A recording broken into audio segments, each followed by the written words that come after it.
Tree Grows in Brooklyn, Chapter 44. Francie had been working 2 weeks when the layoff came. The girls exchanged looks while the boss explained that it was just for a few days. A few days, 6 months long, explained Anastasia for Francie's information. The girls were going over to a Greenpoint factory, which needed hands for winter orders, poinsettias, and artificial holly wreaths. When the layoff came there, they'd go to another factory, and so on. They were Brooklyn migratory workers following seasonal work from one part of the borough to the other. They urged Francie to go along with them, but she wanted to try new work. She figured that since she had to work, she'd get a variety in it by changing her job each chance she got. Then, like the sodas, she could say she tried every work there was. Katie found an ad in the World that said a file clerk was wanted. Beginner considered age 16, state religion. Francie bought a sheet of writing paper and an envelope for a penny and carefully wrote an application and addressed it to the ad's box number. Although she was only 14, she and her mother agreed that she could pass for 16 easily, so she said she was 16 in the letter. 2 days later, Francie received a reply on an exciting letterhead, a pair of shears lying on a folded newspaper with a pot of paste nearby. It was from the Model Press Clipping Bureau on Canal Street, New York, and it asked Miss Nolan to report for an interview. Sissy went shopping with Francie and helped her buy a grown-up dress and her first pair of high-heeled pumps. When she tried on her new outfit, Mama and Sissy swore that she looked 16 except for her hair. Her braids made her look very kiddish. "Mama, please let me get a bob," begged Francie. "It took you 14 years to grow that hair," said Mama, "and I'll not let you have it cut off." "Gee, Mama, you're way behind the time. Why do you want short hair like a boy? It will be easier to care for. Taking care of her hair should be a woman's pleasure." "But Katie," protested Sissy, "all the girls are bobbing their hair nowadays. They're fools then. A woman's hair is her mystery. Daytimes it's all pinned up, but at night, alone with her man, the pins come out and it hangs loose like a shining cape. It makes her a special secret woman for the man."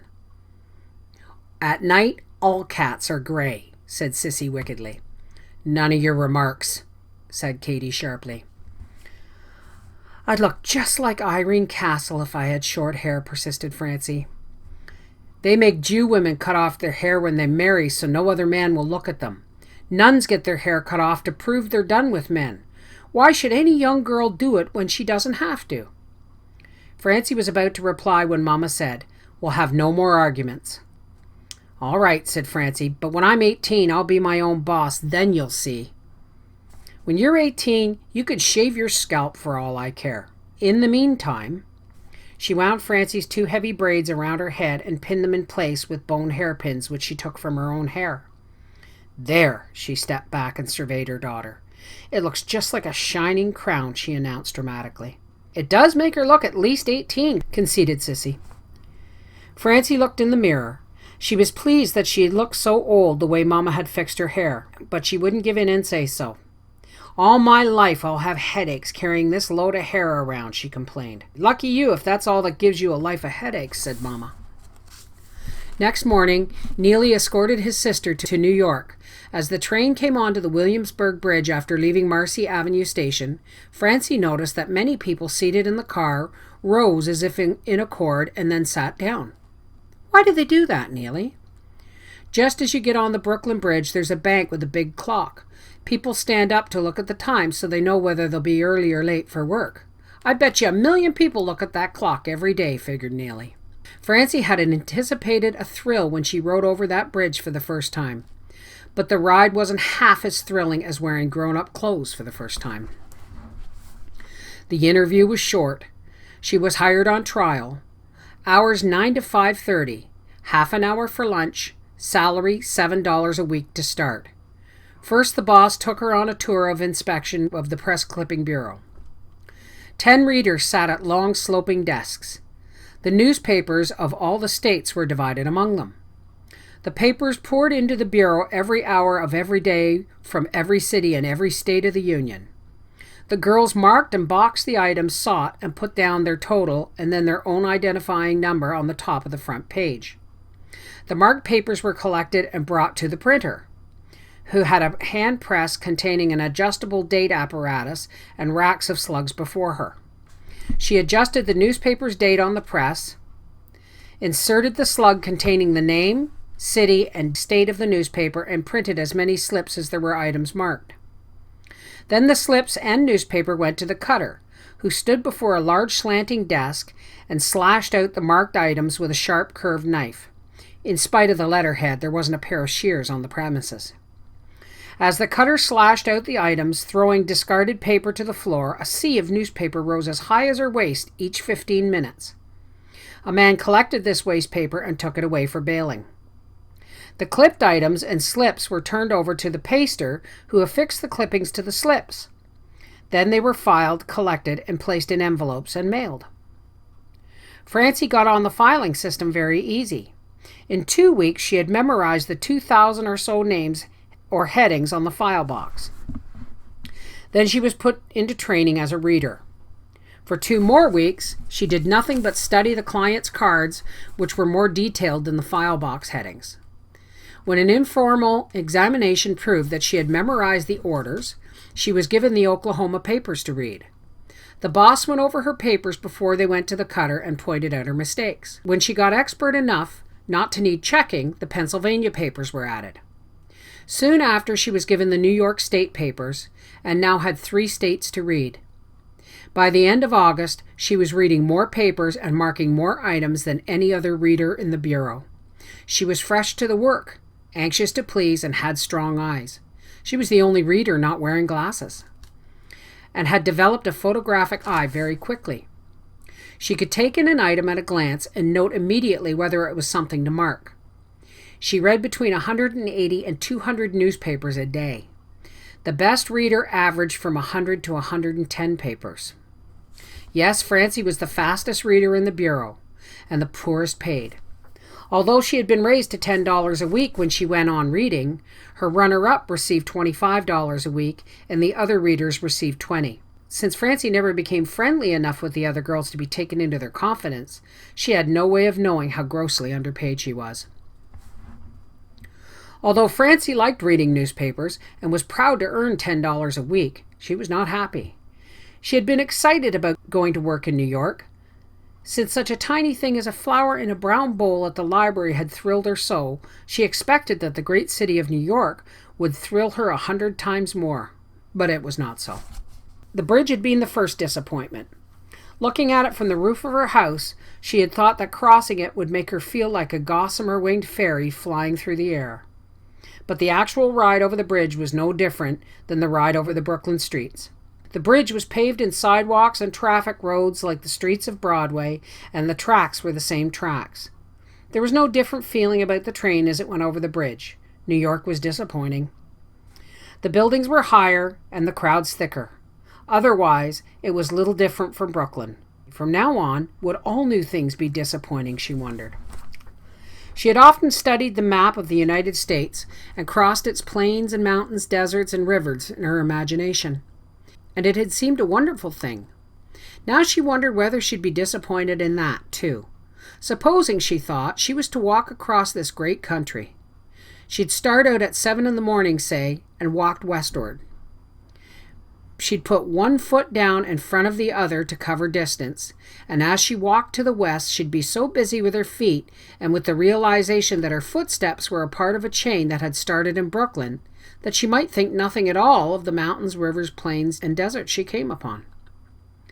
All she'd notice was that some things were strange because they reminded her of Brooklyn, and that other things were strange because they were so different from Brooklyn. I guess there's nothing new, then, in the world, decided Francie unhappily. If there is anything new or different, some part of it must be in Brooklyn, and I must be used to it, and wouldn't be able to notice it if I came across it. Like Alexander the Great, Francie grieved, being convinced that there were no new worlds to conquer.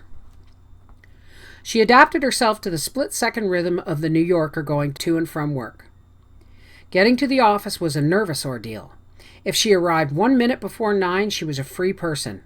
If she arrived a minute after, she worried because that made her the logical scapegoat of the boss if he happened to be in a bad mood that day.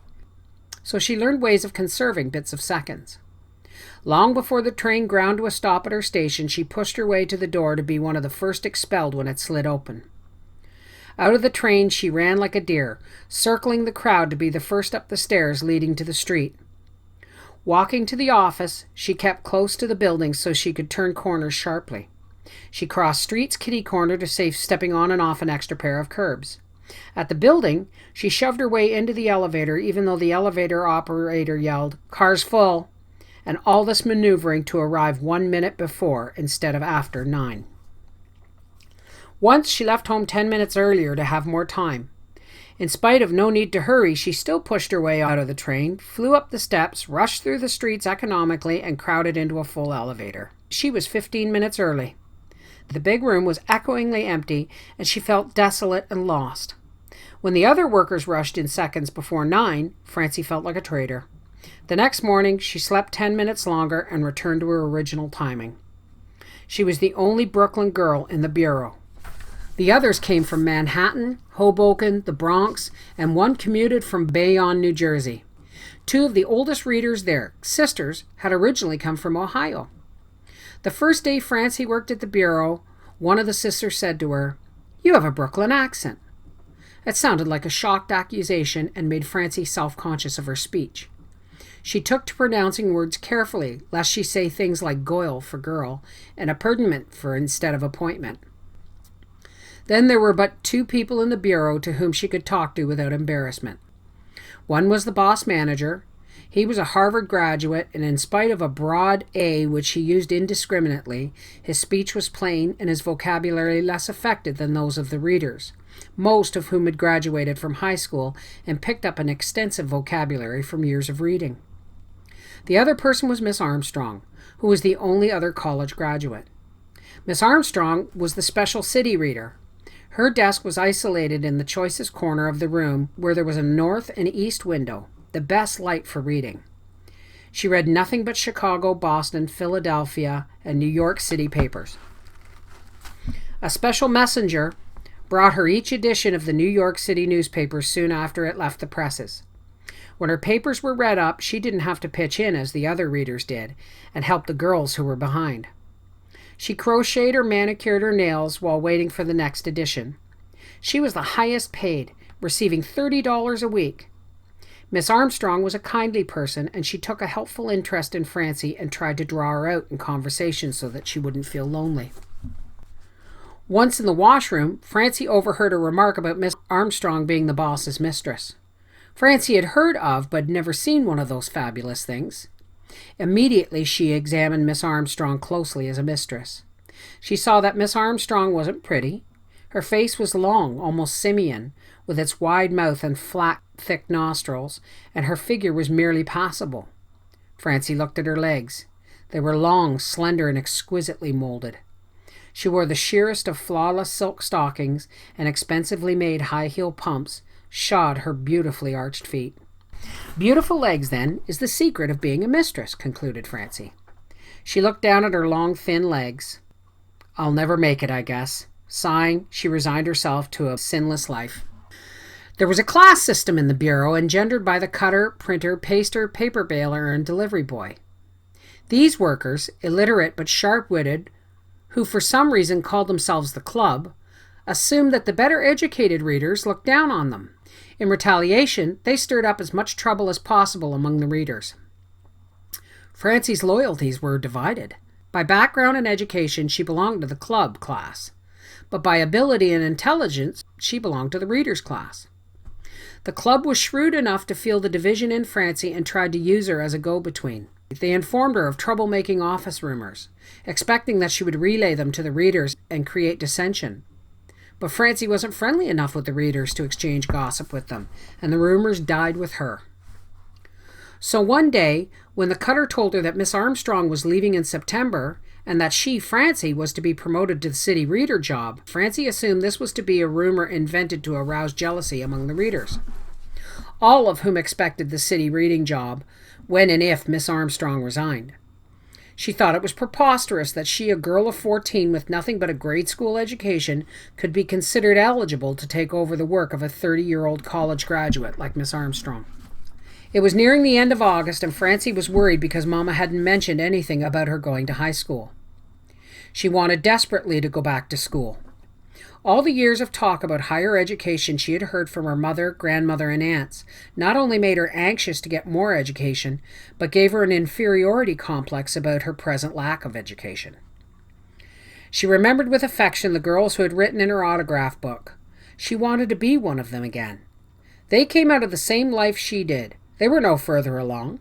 Her natural place was going to school with them, not working competitively with older women. She didn't like working in New York. The crowds continually swarming about her made her tremble. She felt that she was being pushed into a way of life that she wasn't ready to handle. And the thing she dreaded worst about working in New York was the crowded L trains. There had been that time in the train when hanging from a strap so tightly wedged in the crowd that she couldn't so much as lower her arm. She had felt a man's hand. No matter how she twisted and squirmed, she couldn't get away from that hand. When she swayed with the crowd as the cars swerved, the hand tightened. She was unable to twist her head to see whose hand it was. She stood in desperate futility, helplessly enduring the indignity. She could have called out and protested, but she was too ashamed to call public attention to her predicament. It seemed an eternity before the crowd thinned out enough for her to move to a different part of the car. After that, standing in a crowded train became a dreaded ordeal. One Sunday, when she and Mama brought Laurie over to see Grandma, Francie told Sissy about the man on the train, expecting that Sissy would comfort her. Her aunt treated it like a great joke. "So a man pinched you on the L," she said. "I wouldn't let that bother me. It means you're getting a good shape, and there are some men who can't resist a woman's shape. Say, I must be getting old. It's been years since anybody pinched me on the L. There was a time when I couldn't ride in a crowd without coming home black and blue," she said proudly. "Is that anything to brag about?" asked Katie. Sissy ignored that remark. "The day will come, Francie," she said, "when you're 45 and have a shape like a bag of horse's oats tied in the middle. Then you'll look back and long for the old days when men wanted to pinch you." "If she does look back," said Katie, "it will be because you put it in her mind and not because it's anything wonderful to remember." She turned to Francie.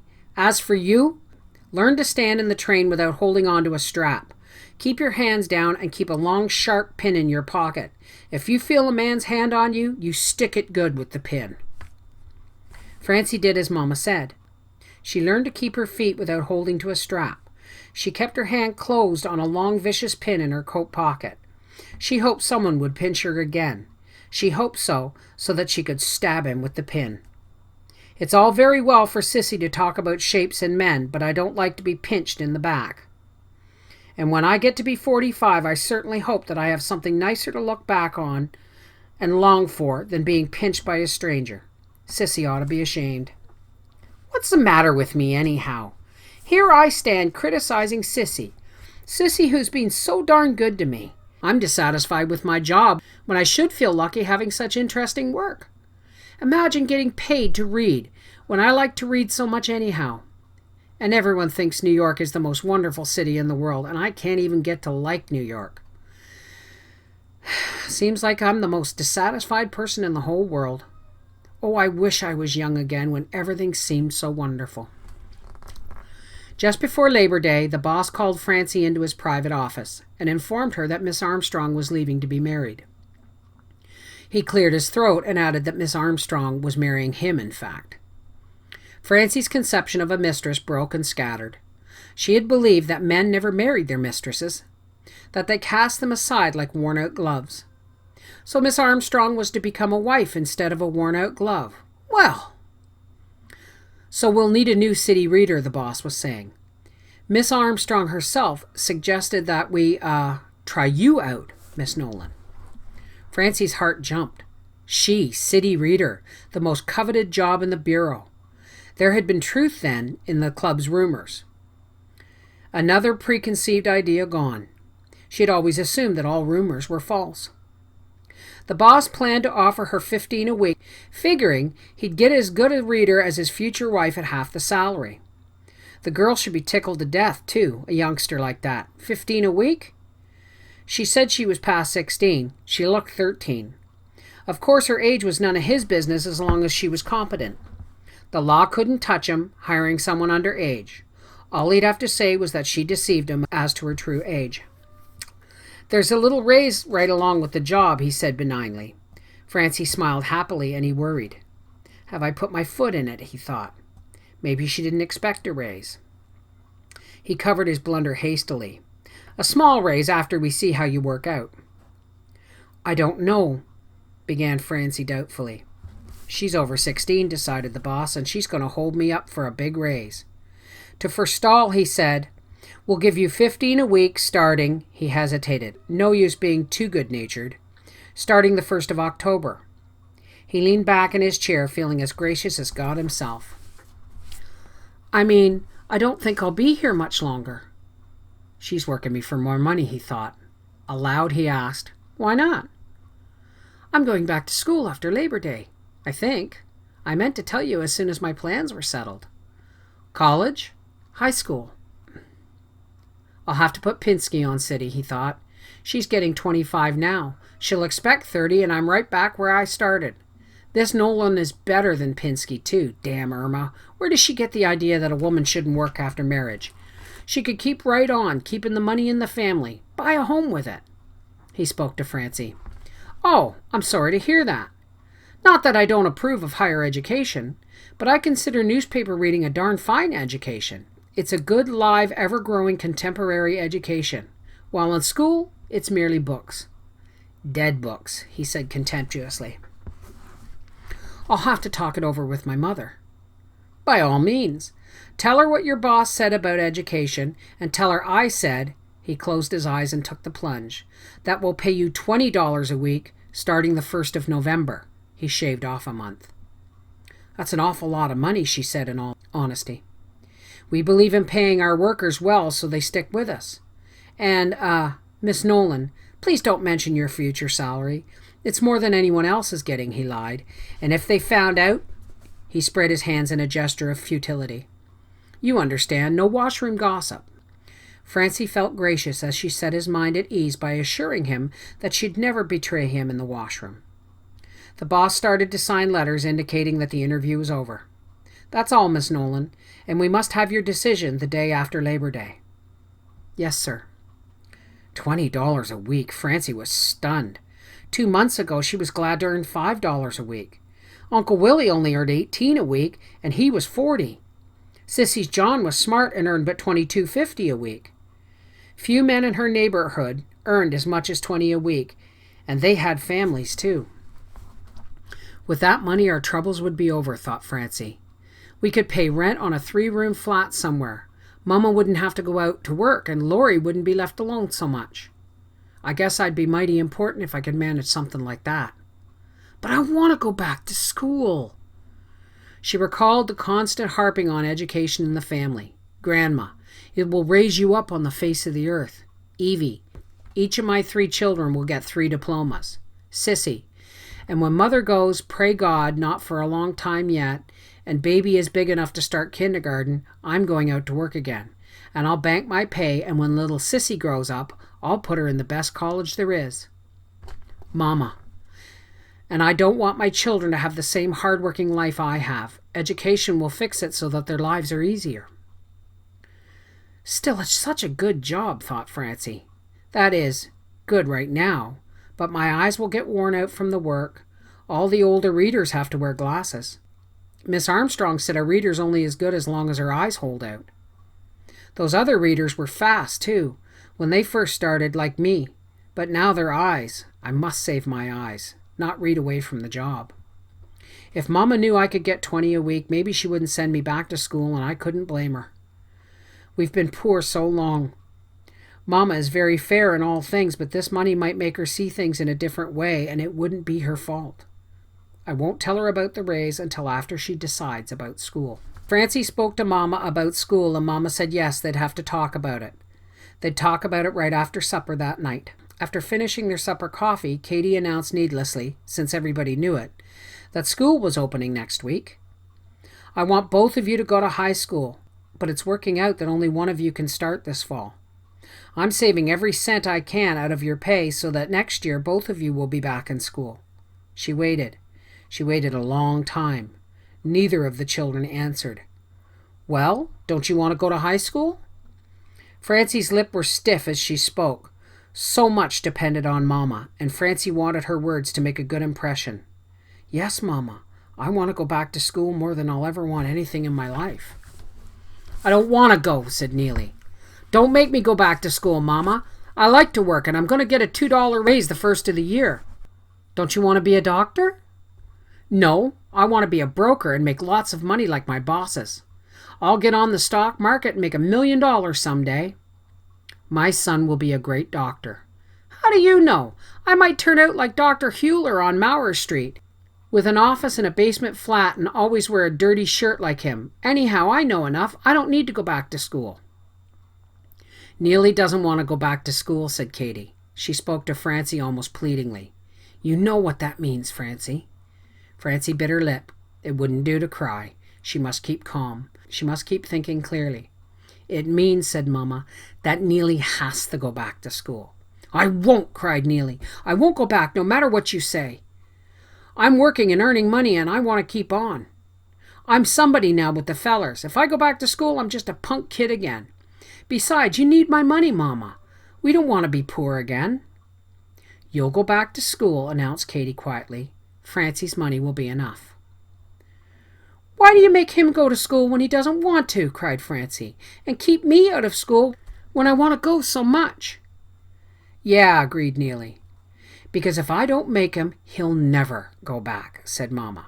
"Where you, Francie, will fight and manage to get back somehow." "Why are you so sure all the time?" protested Francie. "In a year, I'll be too old to go back. Neely's only 13. He'll still be young enough next year." "Nonsense. You'll only be 15 next fall." 17, corrected Francie. "Going on 18. Too old to start." "What kind of silly talk is that?" "Not silly. On the job, I'm 16. I have to look and act 16 instead of 14. Next year, I'll be 15 in years, but 2 years older in the way I'm living. Too old to change back into a schoolgirl." "Neely will go back to school next week," said Katie stubbornly, "and Francie will go back next year." "I hate both of you," shouted Neely, "and if you make me go back, I'll run away from home. Yes, I will." He ran out, slamming the door. Katie's face set in lines of misery, and Francie felt sorry for her. "Don't worry, Mama, he won't run away. He just said that." The instant relief that came into her mother's face angered Francie. "But I'm the one who'll go away, and I won't make a speech about it. When the time comes that you don't need what I earn, I'll leave." "What's gotten into my children who used to be so good?" asked Katie poignantly. "Years have gotten into us." Katie looked puzzled. Francie explained. "We never did get working papers." "But they were hard to get. The priest wanted $1 for each baptismal certificate, and I would have had to go to City Hall with you. I was nursing Laurie every 2 hours then and couldn't go. We all figured it was just easier for both of you to claim to be 16 and not have all the fuss. That part was all right. But by saying we were 16, we had to be 16, and you treat us like 13-year-old children. I wish your father was here. He understood things about you that I can't get to understand." Pain stabbed through Francie. After it passed, she told her mother that her salary was to be doubled on November 1st. $20! Katie's mouth fell open in surprise. Oh my! That was her usual expression when anything astonished her. "When did you know?" "Saturday." "And you didn't tell me till now?" "No." "You thought if I knew that it would fix my mind about you keeping on working?" "Yes. But I didn't know when I said it was right for Neely to go back to school. You can see that I did what I thought was right and the money didn't come into it. Can't you see?" she asked pleadingly. "No, I can't see. I can only see that you favor Neely more than me. You fix everything for him and tell me that I can find a way myself. Someday I'll fool you, Mama. I'll do what I think is right for me, and it might not be right in your way. I'm not worrying, because I know that I can trust my daughter." Katie spoke with such simple dignity that Francie was ashamed of herself. And I trust my son. He's mad now about doing what he doesn't want to, but he'll get over it and will do well in school. Neely's a good boy." "Yes, he's a good boy," conceded Francie. "But even if he was bad, you wouldn't notice it. But where I'm concerned..." Her voice went ragged on a sob. Katie sighed sharply but said nothing. She got up and started to clear the table. Her hand reached for a cup, and Francie, for the first time in her life, saw her mother's hand fumble. It trembled and couldn't connect with the cup. Francie put the cup in her mother's hand. She noticed a big crack in the cup. "Our family used to be like a strong cup," thought Francie. "It was whole and sound and held things well. When Papa died, the first crack came. And this fight tonight made another crack. Soon there will be so many cracks that the cup will break and we'll all be pieces instead of a whole thing together. I don't want this to happen, yet I'm deliberately making a deep crack." Her sharp sigh was just like Katie's. The mother went to the wash basket, in which the baby was sleeping peacefully in spite of the bitter talking. Francie saw her mother's still fumbling hands take the sleeping child from the basket. Katie sat in her rocker near the window and held her baby tightly and rocked. Francie almost went blind with pity. "I shouldn't have been so mean to her," she thought. "What has she ever had but hard work and trouble? Now she has to turn to her baby for comfort. Maybe she's thinking that Laurie, whom she loves so and who is so dependent on her, will grow up and turn against her like I'm doing now." She put her hand awkwardly on her mother's cheek. "It's all right, Mama. I didn't mean it. You're right, and I'll do as you say. Neely must go to school, and you and I will see that he gets through." Katie put her hand over Francie's. "That's my good girl," she said. "Don't be mad at me, Mama, because I fought you. You yourself taught me to fight for what I thought was right, and I thought I was right." "I know, and I'm pleased that you can and will fight for what you should have. And you'll always come out all right, no matter what. You're like me that way." And that's where the whole trouble is, thought Francie. We're too much alike to understand each other because we don't even understand our own selves. Papa and I were two different persons, and we understood each other. Mama understands Neely because he's different from her. I wish I was different in the way Neely is. "Then everything's all right now between us?" asked Katie with a smile. "Of course," Francie smiled back and kissed her mother's cheek.